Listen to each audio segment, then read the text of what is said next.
Amidst all the confusion, the Crown Princess of Ray is kidnapped. With his army still preoccupied, her father the king dispatches a small group in the hopes they can rescue his precious daughter. Careful now, you might make me think this is some Dynasty Warriors or Three Kingdoms shenanigans and not the Three Houses. Let's be careful now.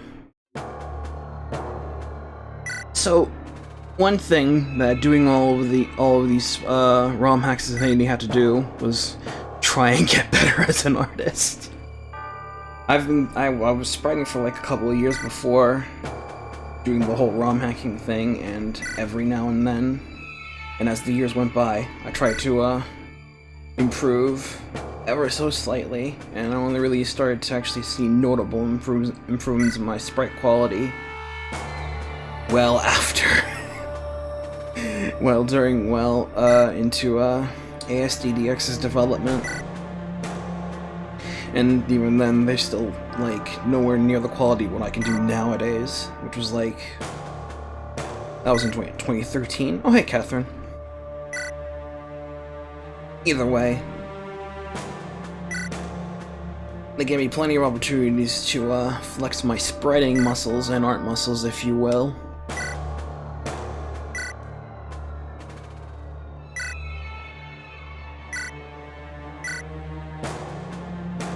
Oh man, it's Dreg.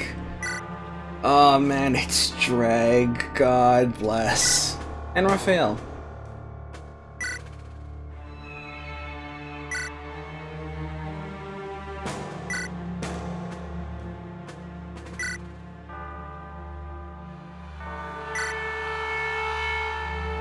He hates it. He hates what he had to do.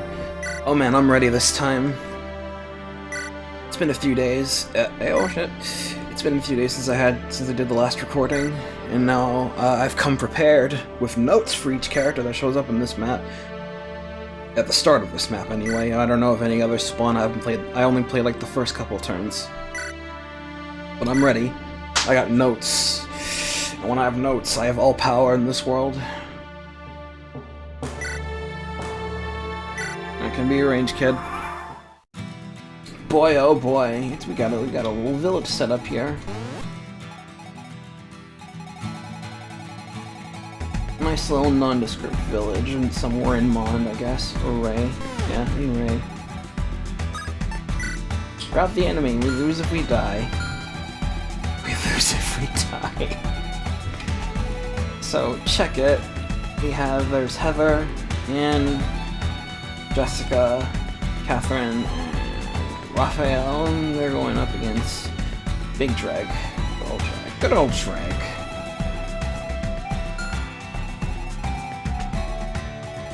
So let's see, we've got some, careful now.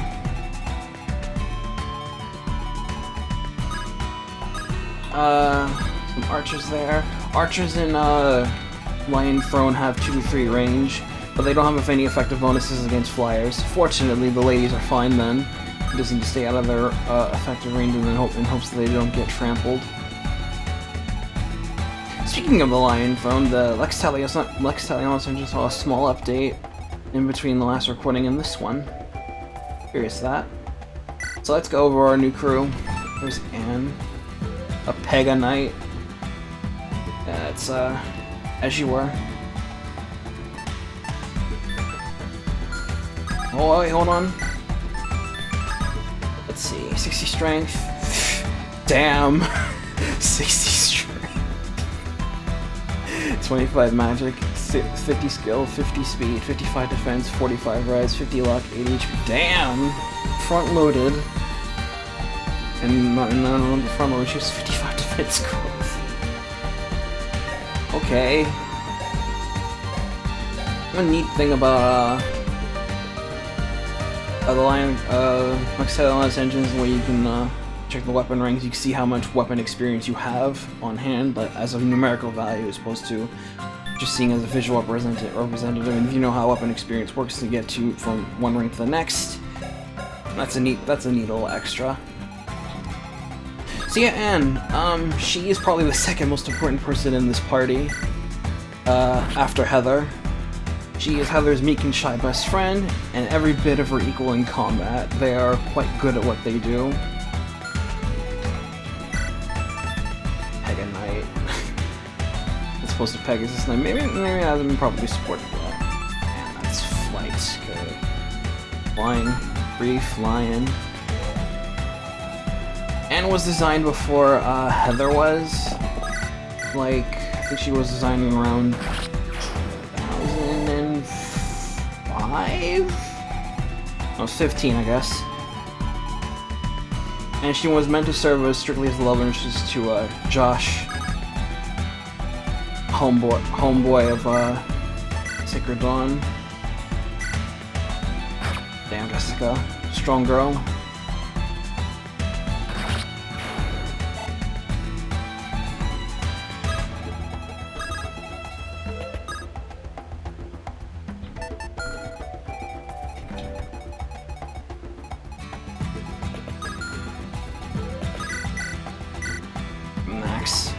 Oh no. So Heather was added pretty much in short order to help flesh out her character and basically Heather was meant to serve as the role of her cool sister role model. That was pretty much it. Before Heather underwent her own arc as a character. It gets to the point where Anne ends up being so overly dependent on other people. I want to see how this turn goes out before we're talking anymore. Because there are villages here, and we can visit them. But I don't know if the Vanards are gonna go ham on them yet. We'll see. So Anne gets a bit of a dependence issue. She has a dependency issue with people, and she gets overly dependent on others. When she and Heather become the protagonists of one of our stories after Sacred Dawn, because the lore was to continue after that story. A huge part of Anne's character development from that story was to learn the difference between depending on others for help and having their support, and in general just having more confidence in her own abilities.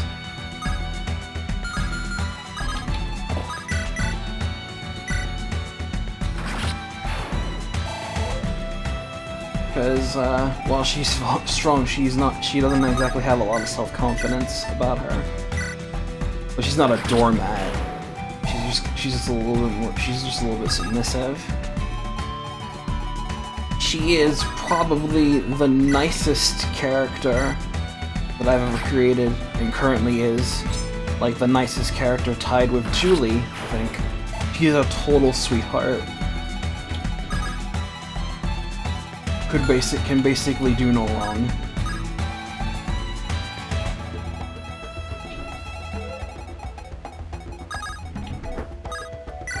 What do we have to say here?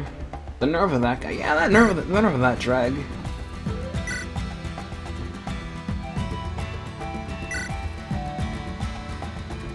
I think they're talking about Raphael. He mentioned, "Oh no, I have to atone for shit."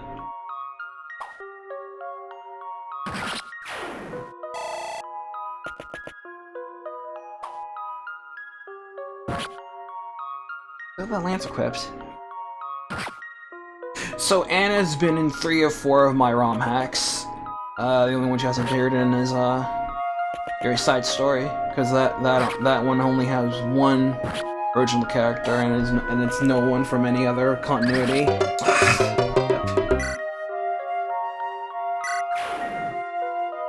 Had to restart now. Tough lie.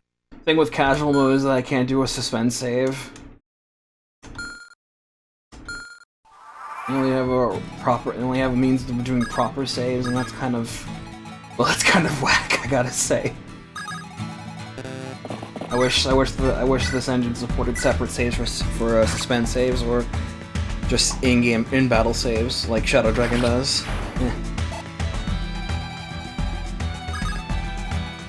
And I know I'm playing on casual mode, but I want to keep everyone alive so I can talk about them. Okay. So yeah, Anne appeared only in FE404 and the 2 ASD games, and her appearance in FE404 is non-canon. Anne's design hasn't changed all that much over the years either, largely due to me not having much of a push to redesign her until my art skills improved, and I mean that like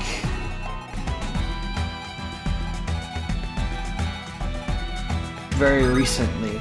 I mean, like I didn't really feel like going back to her character design until like way down, like, because I was pretty content with it, to be honest.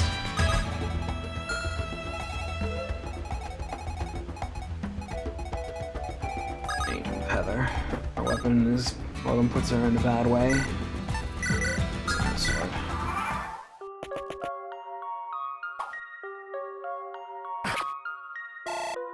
The lower HP values of everyone is just making this really awkward to look at,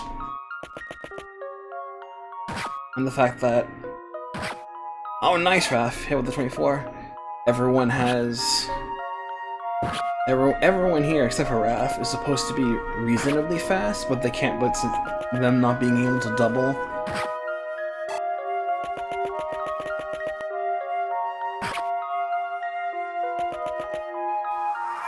Them not being able to double on enemy phase severely limits their usability for offensive purposes. I don't particularly like that. They're in trouble. We need to back the heck up.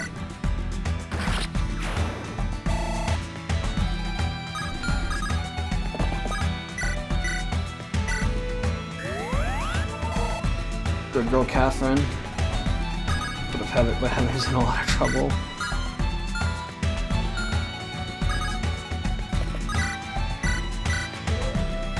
E-Pan. Yeah, speaking of her, before she bites it again.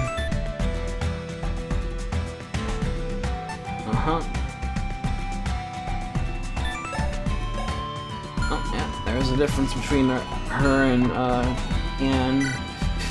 Anne focuses on lances, Heather focuses on swords, and that's mostly right. Technically, they both use swords as their primary weapon. And lances is their secondary, but yeah, may as well just make it known. Yeah, I'm just gonna take care of. I should probably try to find a way to go with the archers because they're like the worst.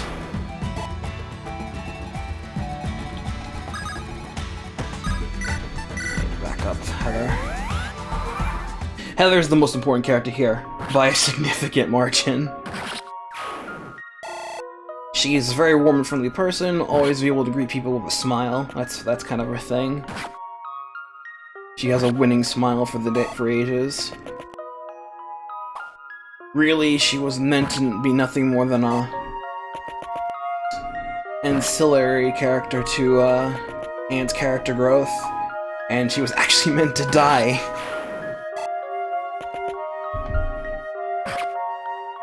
Her entire existence was meant to just fuel Anne's motivation to become a Pegasus Knight, and then die to a sickness.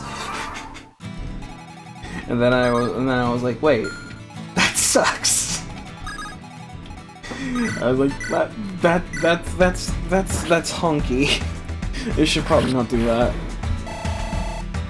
So I gradually fleshed her out more and more as the months and years went on, and it's gotten to the point where Heather is now my second favorite OC. Out of all of them I made.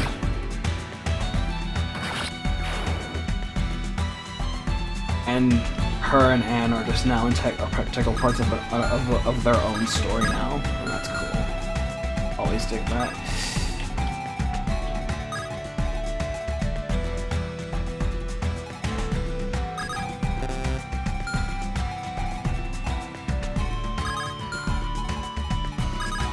I'm gonna back up. You don't even have a vulnerary? Raph, you're killing me here. Come on, Anne. Good girl. C-rank lances. Those mercs are gonna crush him.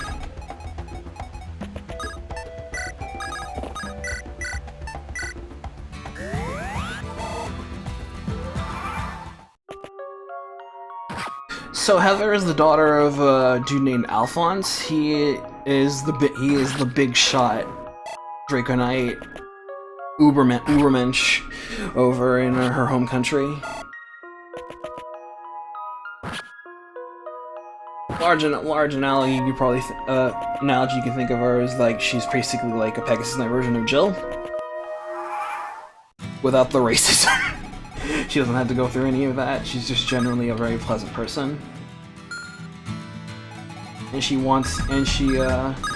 her reason for being a Pegasus Knight, well, initially she just wanted to she wanted to fly just so she can have the means to fly and feel the wind in her hair and all that. Eventually she's like, you know what, no. I want to follow the knightly ways, be like my dad, and make him proud. And that's what she does. Can I go that archer? Yes. I gotta take care of one of those mercs.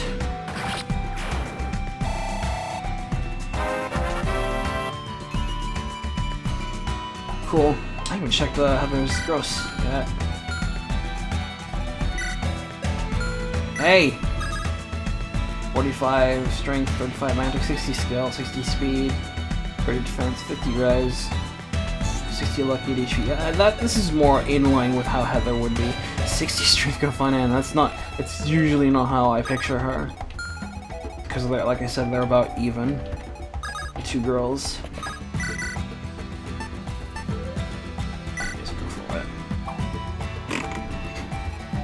Boo hiss. This one. Hit.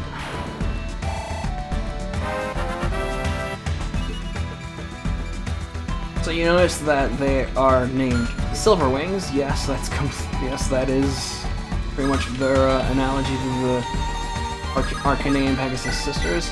Catherine can heal herself, by the way. That's a neat thing in the spells in the Lion Throne. Healing spells can target the user, which is neat. That is a neat feature.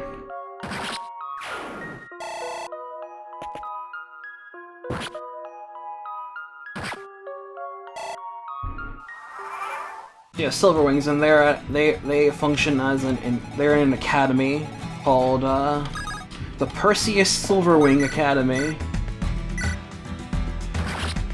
and they're some of the best students there. The academy is meant to train other Pegasus Knights into being respectable women, and then just send them out to do other things, either fight in wars or just be generally good people, to serve the populace or what have you.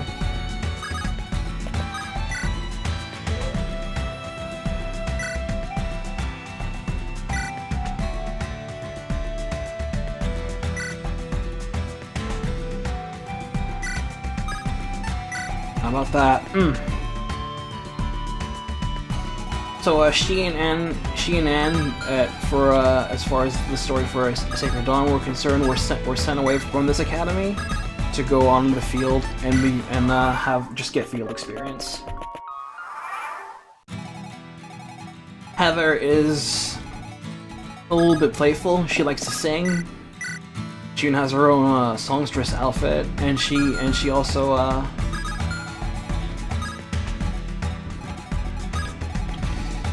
likes to play matchmaker in her spare time, which is why I had several conversations in her in ACDX where she tries to ship some of the more obvious ships, because she likes doing it.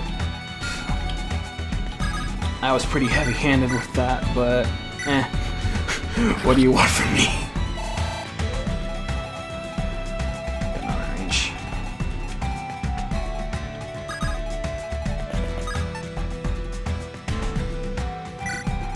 That sword she's carrying with her, the Spirit Sword. You see?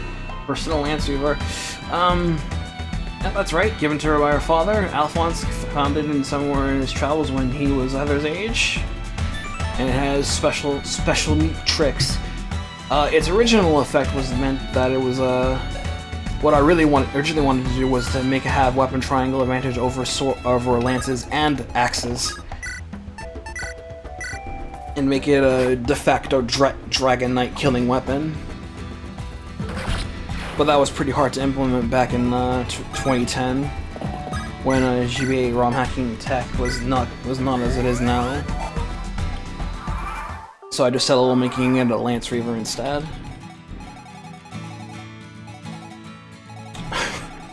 Man, this is a little shorter than I thought it was going to be. I was looking to do this for the whole map, but we're already almost done.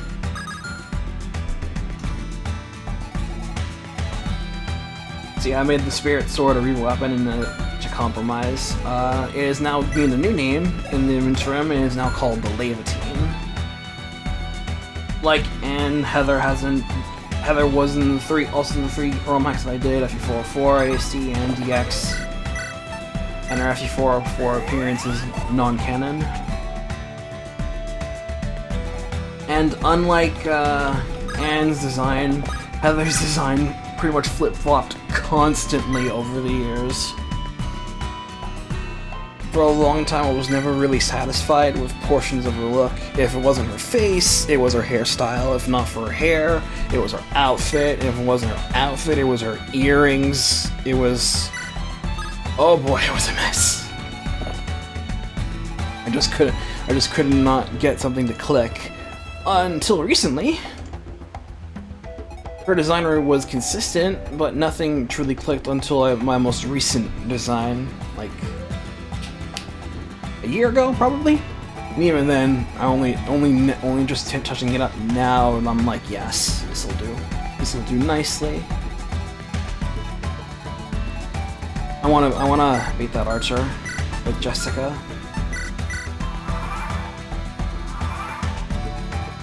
Hold on. Her HP is green. Is it capped? Oh, it can't be. She's a 1. Oh no, maybe it's because she has HP plus 5. That might be it.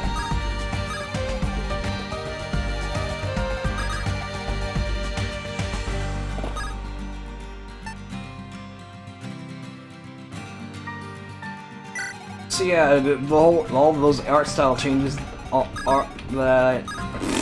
I messed up my sentence. All of those style changes with Heather did not help. Every like 6 months, starting from 2012, I was always just changing around my art style, trying out some new things, and just trying to refine it more and more. Check it out, we got Radiant Dawn style boss conversations as well. And that quote is lifted directly from ASDX, because I remember that word for word.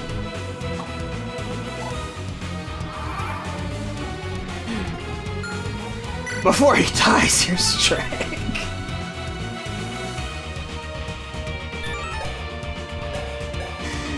Oh god, he's about to fucking pop.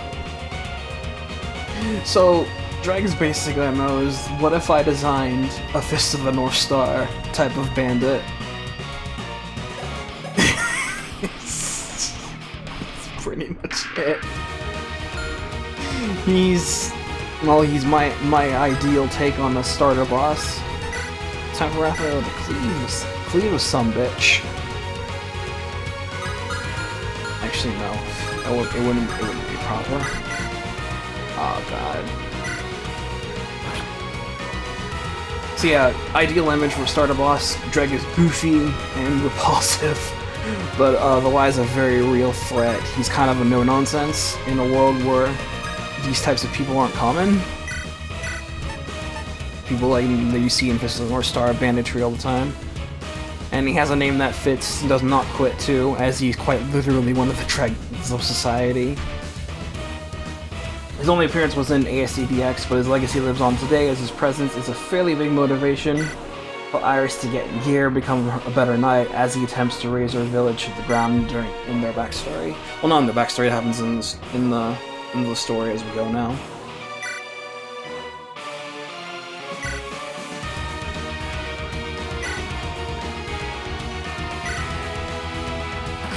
How about no?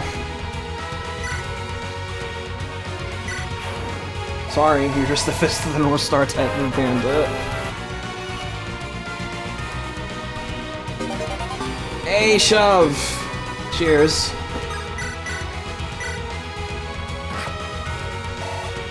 And that's all she wrote for Dreg. Damn, I didn't even go over the other characters. Oh well. I'm gonna have to do that once this conversation is over. Just boot it up and like play the map again.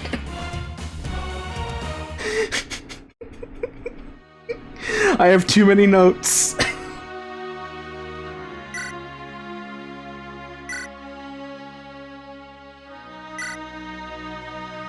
Looking good, Raph, by the way. I gotta say. Man, that is an old face sprite. The proportions are so out of whack. God help.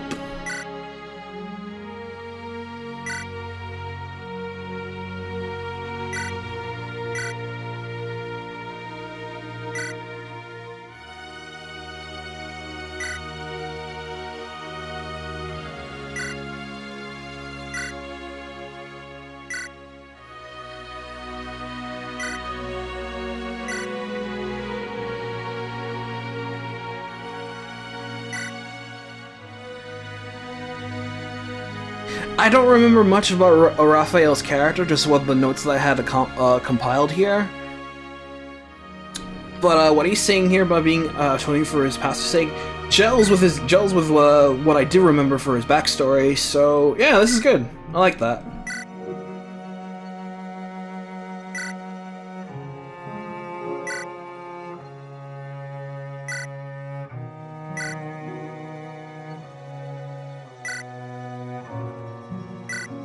Good egg, Raphael.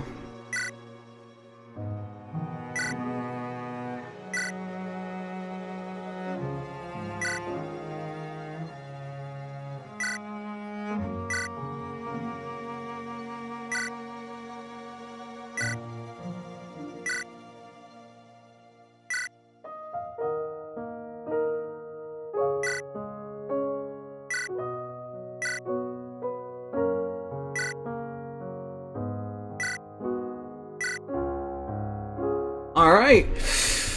Opening of that map was particularly rough. Like all those 3 bow users along with all those brigands at the start could do with like one or two less to it at the start, because there's a lot of pressure and the low HP values of the girls don't exactly inspire confidence.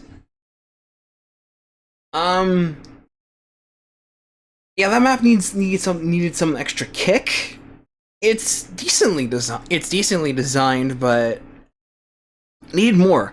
There just needed to be more. Aside from the opening bit, which needed to be dialed back a bit. I think bandits raiding the villages is one thing. I'm not sure if the Lion Throne supports that yet, or Lex Talionis supports that yet, or not though. I haven't seen, but. Then again, it is just a simple brigand map. There was more to that meets the eye. You never know, right? A little bit of tweaking, and I think this one could be pretty good. That is my take on this map. Alright, I'm gonna save over this, and then I'm gonna reload the map so I can talk about the other characters. I'm pretty sure that the way this is being written, it looks like it's going to be an ensemble piece. So I'll see you guys in a little bit. Hold on a second. You know, this not having a soft reset feature also is something to note of. Anyway, now that we've got all that out of the way, oh boy, I'm gonna have a lot of fun with the next map. There's so many characters, and I'm probably going to get to like only 3 of them maybe before the map is over. God help. Okay, Jessica. I have notes on her yet. Okay, so here's Jessica. Yep. So she's a paladin here, even though she's not supposed to be one, but I'm not going to complain on that.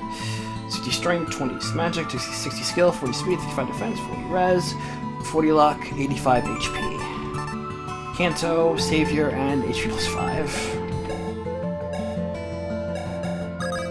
So aside from the fact that her class is not what it's supposed to be, So Jessica is Heather and Ann's superior officer and commander in the Silverwing Academy.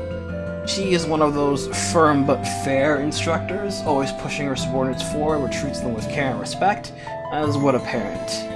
In battle, she is one to get straight to the point and has a never-say-die attitude. Off-duty, she tries her best to maintain a fairly relaxed disposition. Being commander is very stressful, especially when she has to put up with so many girls in an all-girls school. And then just trying to be an all-night, them doing all-nightly stuff, and getting them ship-shape.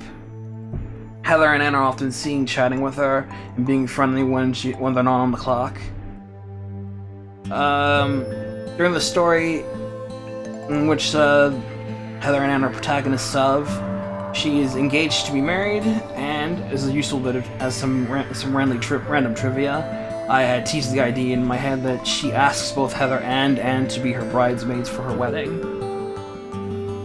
So yeah, as mentioned, she's a paladin here.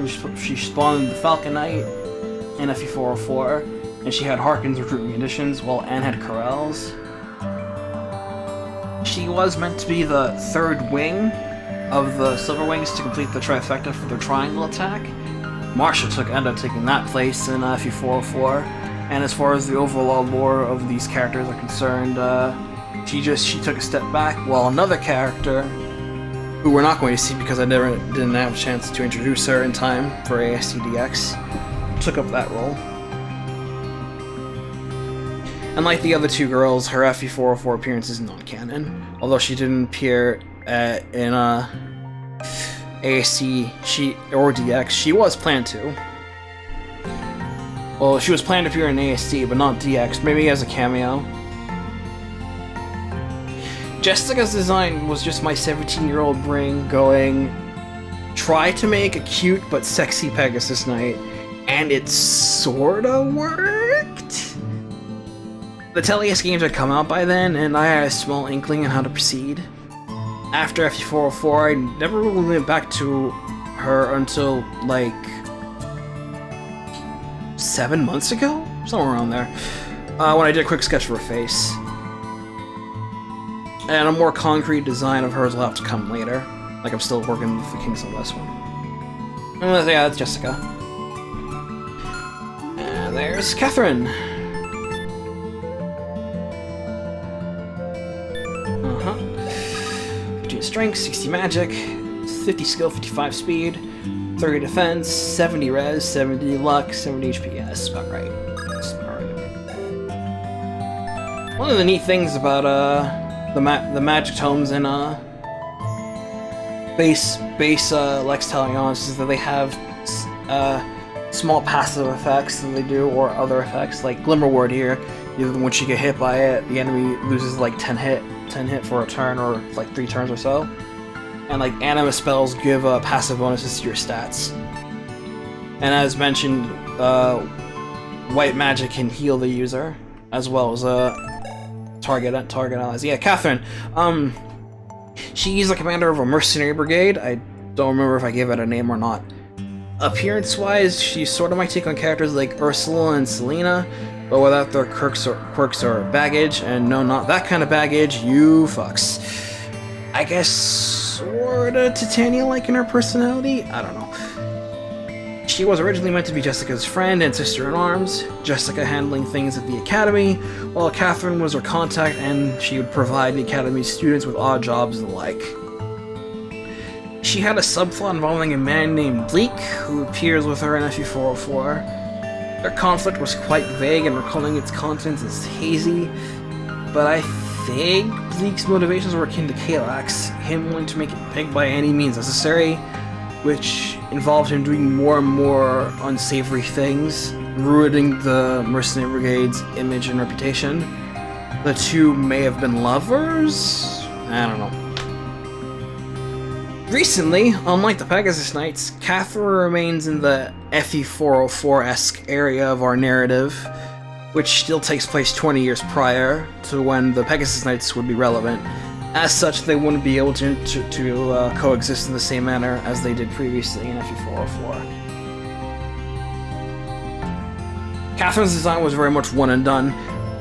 I may have done a couple of other sketches to her at some point when I was like, I don't know, 18, 19, but those have been lost to time. They wouldn't have been very good anyway.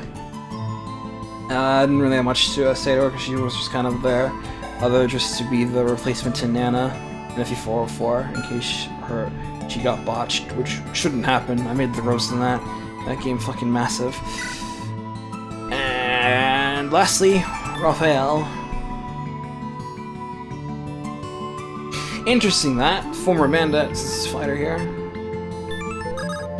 80 strength, 5 magic, 60 skill, 55 speed, 40 defense, 25 res, 45 luck, 105 HP. Yeah, he's a big guy. Fighters have a unique skill in this called Cleave, and they need an axe to use it. Damages enemies and all adjacent enemy units. It's a charge command skill. That's a neat thing. I was about to use it. It's a cool thing. I like it. So, Raphael is a well-read, forthright man who nonetheless could wreak havoc with an axe. He was designed with an idea to have a more smart type of brigand than what is typically seen in Fire Emblem, especially at the time of MK404, so I gave him a sharp-built look to him. He was the type of guy to read up on myths and tell kids bedtime stories. And then something drastic happened in his life. I don't remember the details, but I think his village was attacked and someone close to him was murdered. And he went ham. he lost his mind. And he just saw a nearby axe and the people who did it, and he just went ham. Like a berserker. Just balls to the wall, kicked their asses. Like, argh. He mad, bro. Pretty much Bruce Bannered this bitch. Once he regained lucidity, he was like, oh man, the fuck. And then he decided to just take the opportunity to get better with the axe, just in case, just to make sure nothing like this happened again. He's 8 con, that's... Given his character, nah, I think he'd be 11 more. Like, was his con 11 in FE404? I think it was. That's probably right. Whatever. I just noticed that. So yeah, Raphael would get better with his axe, using his size and weight to his benefit. And yeah, him trying to atone for banditry shit. Yeah, that's in line, because he's a good dude. Just don't ever get him angry.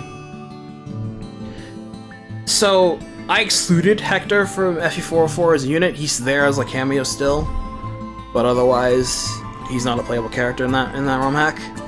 And there weren't very many axe users available to the player, so I threw him in just to help put the balance back to normal. And him showing up as a brigand was a nice extra. Just why not, right?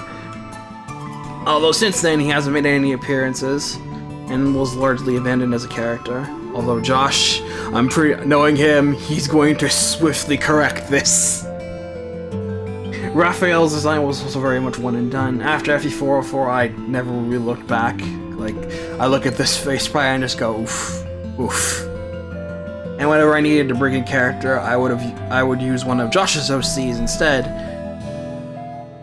And given who I saw in the next chapter, I'm going to assume that character is also in this.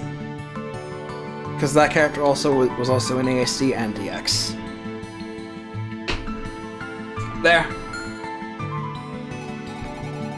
And that'll do it for all the characters for this one, for chapter 1. Yeah, this is looking like it's going to be an ensemble playthrough. Like, just have some characters in a party, and then just keep switching between parties, and eventually everyone meets up, or it's just going to be just keeping ensemble cast after ensemble cast after ensemble cast. Which either way I'm fine with. I don't really mind. Although that means I won't get to have a unique hype party eventually. Sad. So hey guys, thanks for watching. If you enjoyed my rambling, thank you. I know it was just kind of spur of the moment, but hey, I do my best with what I'm given. I hope to see you next time for more of this, and for more of me spilling my guts of the characters that I've made. Keep your hood. You keep doing this, and this is gonna be a very interesting LP for sure. So that's it for me. I'll catch you guys on the flip. Take it easy.